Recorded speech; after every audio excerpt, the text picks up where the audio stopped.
de formação humana de hoje, nós vamos estudar um pouco sobre etnocentrismo. Bom, vocês costumam ver brasileiros comerem carne de cachorro, gato, gafanhoto ou macaco? Bom, normalmente não. Isso não é um tipo de hábito alimentar da cultura brasileira, certo? Mas aí existem outros povos que fazem uso desse tipo de alimentação. E aí pode ser considerado um costume local, um costume cultural. Não existe um costume local ou cultural um melhor do que o outro, mas são costumes locais diferentes. E aí, esses não são os tipos alimentares, os hábitos alimentares de nós brasileiros.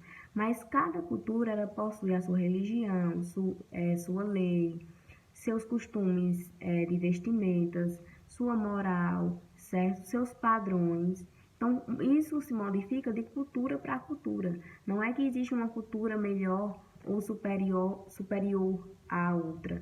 Cada cultura é diferente, certo? Uma da outra.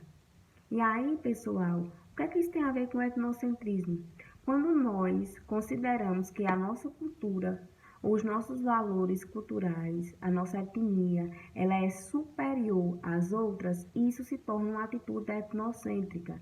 Quando nós consideramos que o nosso grupo social, o nosso grupo cultural, ele é superior a qualquer outra cultura, isso é um tipo de atitude etnocêntrica. Ah, professora, isso ocorre em relação à cultura? Não. Mulheres, negros, certo?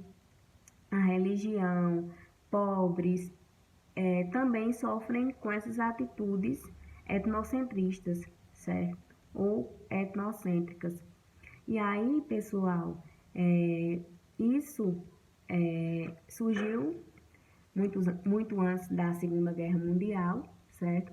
Mas a Segunda Guerra Mundial é um exemplo bastante pertinente para a gente falar, porque durante a Segunda Guerra Mundial, Hitler ele mandou perseguir e executar judeus e as outras minorias raciais e de costumes diferentes, certo? O que era que ele fazia? Levava esses grupos para campos de concentrações, que eram locais, onde essas pessoas elas eram abrigadas e depois elas eram levadas à morte através de câmaras de gás e depois elas eram queimadas.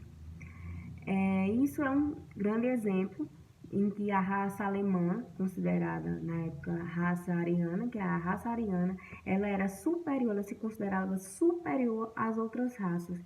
E aí, por isso, mandava executar, durante o nazismo, executar e perseguir essas minorias, certo?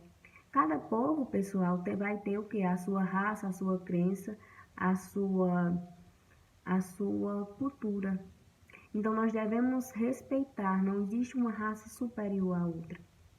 Bom, pessoal, eu vou deixar um texto, atividade. Gostaria muito que vocês enviassem todas as atividades até o dia 30 para mim poder anotar, certo? E aí estar avaliando vocês. Um abraço, certo? E fiquem em casa.